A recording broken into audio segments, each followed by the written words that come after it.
نوجوان نے اپنے بوڑھے باپ کی شکایت رسول اللہ صلی اللہ علیہ وسلم سے کی اور آپ صلی اللہ علیہ وسلم نے اس کے باپ کو بلوایا اور وہ بوڑھا باپ راستے میں دل ہی دل میں کچھ اشعار کہتا ہوا آیا۔ اللہ نے سیدنا جبریل کے ذریعے رسول اللہ صلی اللہ علیہ وسلم کو پیغام بھیجا کہ اے حبیب صلی اللہ علیہ وسلم، اس باپ بیٹے کا معاملہ بعد میں سنیے گا، پہلے اس سے وہ اشعار سنیں جو یہ کہتا ہوا آیا ہے۔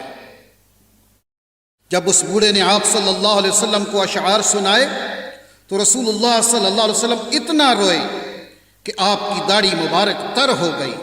یہ کیا ماجرا ہے اور ان اشعار میں ایسا کیا تھا جنہیں سن کر رسول اللہ صلی اللہ علیہ وسلم بھی رو پڑے؟ آئیے سنتے ہیں۔ الحمدللہ رب العالمین وصلی اللہ علی سیدنا محمد وعلی آلہ وصحبہ وسلم اجمعین۔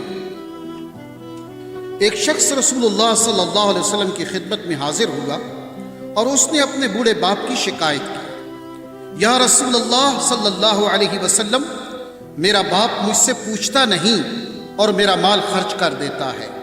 آپ صلی اللہ علیہ وسلم نے اس کے باپ کو بلوایا۔ جب اس کو پتہ چلا کہ میرے بیٹے نے رسول اللہ صلی اللہ علیہ وسلم سے میری شکایت کی ہے تو وہ دل میں رنجیدہ ہوا اور انتہائی دکھی ہوا اور اسی کیفیت میں رسول اللہ صلی اللہ علیہ وسلم کی بارگاہ میں حاضری کے لیے چل پڑا۔ چونکہ عرب کی گھٹی میں شاعری تھی تو راستے میں دل ہی دل میں کچھ اشعار پڑھتے ہوئے پہنچا۔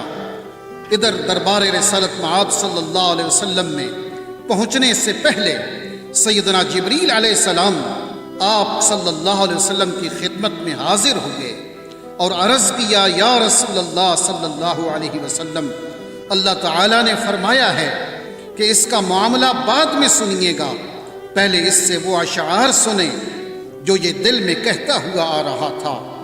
جب وہ حاضر ہوا تو آپ صلی اللہ علیہ وسلم نے فرمایا، تمہارا معاملہ بعد میں سنا جائے گا، پہلے وہ اشعار سناؤ جو تم دل میں کہتے ہوئے آ رہے تھے۔ وہ آخر صحابی رسول تھا، یہ سن کر رونے لگا کہ جو اشعار ابھی میری زبان سے ادا بھی نہیں ہوئے اور میرے اپنے کانوں نے بھی نہیں سنے، آپ صلی اللہ علیہ وسلم کے رب نے وہ بھی سن لیے اور آپ صلی اللہ علیہ وسلم کو بھی بتا دیا۔ آپ نے ارشاد فرمایا، وہ کیا اشعار تھے، ہمیں بھی سناؤ۔ اس صحابی نے اشعار پڑھنا شروع کیے جنہیں سن کر پتہ چلتا ہے کہ وہ کس قدر جذباتی کیفیت اور دکھی دل کے ساتھ دل میں ادا کیے ہیں۔ ان اشعار کا اردو ترجمہ یہ ہے، اے میرے بیٹے، جس دن تو پیدا ہوا ہماری محنت کے دن اسی وقت سے شروع ہو گئے تھے۔ تم روتے تھے تو ہم سو نہیں سکتے تھے، تم کھاتے نہیں تھے تو ہم بھی کھا نہیں سکتے تھے، تم بیمار ہو جاتے تو تجھے اٹھا کر ہم مارے مارے پھرتے تھے، کبھی کسی طبیب کے پاس تو کبھی کسی طبیب کے پاس کہ تجھے کچھ ہو نہ جائے، کہیں تم مر نہ جاؤ، حالانکہ موت الگ چیز ہے اور بیماری اور چیز ہے۔ پھر تمہیں گرمی سے بچانے کے لیے میں دن رات کام کرتا رہا کہ میرے بیٹے کو ٹھنڈی چھاؤں مل جائے، تجھے سردی سے بچانے کے لیے میں نے بھاری بھرکم پتھر اٹھائے کہ میرے بیٹے کو ٹھنڈ نہ لگے۔ جو کچھ کمایا تیرے لیے کمایا، جو کچھ بچایا تیرے لیے بچایا، تیری جوانی کے خواب دیکھنے کے لیے میں نے نہ سردی کی پرواہ کی اور نہ گرمی کی، دن رات اتنی محنت کی کہ اب میری ہڈیاں کمزور ہو گئی ہیں اور تم کڑیل جوان بن گئے ہو۔ پھر مجھ پر خزاں نے ڈیرے ڈال لیے، لیکن تیرے اوپر بہار آ گئی، میں جھک گیا اور تم سیدھے ہو گئے۔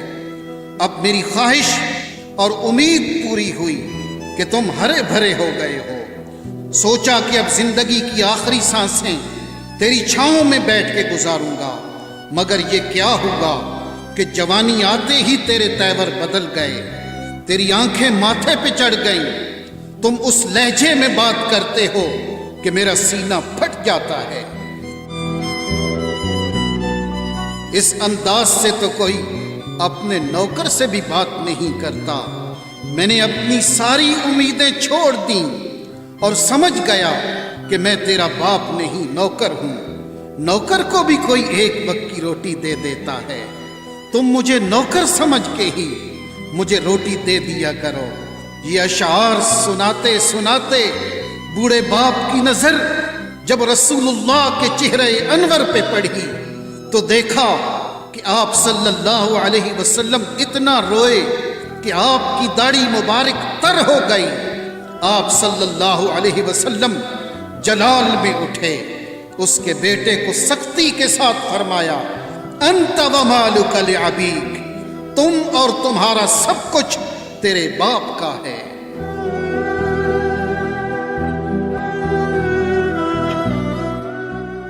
والدین کے ادب و احترام کا حکم اللہ رب العالمین نے دیا، وَقَضَىٰ رَبُّكَ أَلَّا تَعْبُدُوا إِلَّا إِيَّاهُ وَبِالْوَالِدَيْنِ إِحْسَانًا، اور آپ کے رب نے حکم فرمایا ہے کہ تم اللہ کے سوا کسی کی عبادت مت کرو اور والدین کے ساتھ حسن سلوک کیا کرو۔ إِمَّا يَبْلُغَنَّ عِندَكَ الْكِبَرَ أَحَدُهُمَا أَوْ كِلَاهُمَا، اگر تمہارے سامنے دونوں میں سے کوئی ایک یا دونوں بڑھاپے کو پہنچ جائیں، فَلَا تَقُلْ لَهُمَا أُفٍّ وَلَا تَنْهَرْهُمَا، تو انہیں اف بھی نہ کہنا اور انہیں جھڑکنا بھی نہیں۔ وَقُلْ لَهُمَا قَوْلًا كَرِيمًا، اور ان دونوں کے ساتھ بڑے ادب سے بات کیا کرو۔ وَاخْفِضْ لَهُمَا جَنَاحَ الذُّلِّ مِنَ الرَّحْمَةِ، اور ان دونوں کے لیے نرم دلی سے عاجزی و انکساری کے بازو جھکائے رکھو۔ وَقُلْ رَبِّ ارْحَمْهُمَا كَمَا رَبَّيَانِي صَغِيرًا، اور عرض کرتے رہو، اے میرے رب ان دونوں پر رحم فرما جیسا کہ انہوں نے بچپن میں مجھے پالا تھا۔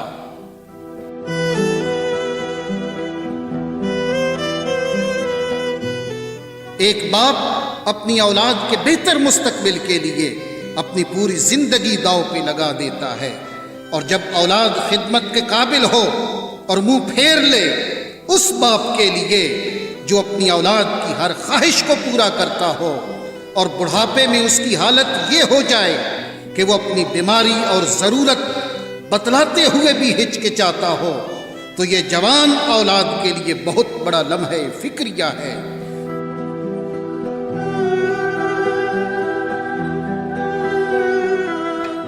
کیا یہ گھر گھر کی کہانی نہیں ہے؟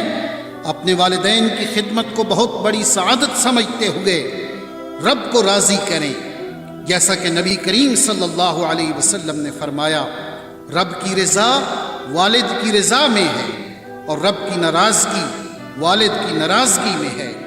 تو اس لیے پیارے دوستو، یہی طریقہ برہانیہ کا مقصد ہے کہ ہم اپنے گھر اور اپنی معاشرتی زندگی کو خوبصورت بنائیں۔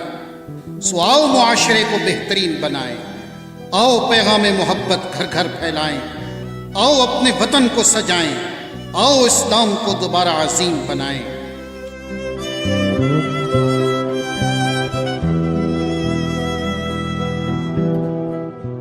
آپ سب بھائیوں سے گزارش ہے کہ آؤ آپ بھی ہمارے مقصد میں ہمارا ساتھ دو۔ اے اللہ، ہمیں اپنے والدین کی خدمت کی توفیق عطا فرما، اور جن کے والدین اس دنیا سے چلے گئے ہیں ان کی مغفرت فرما۔ آمین۔ وصلی اللہ علی سیدنا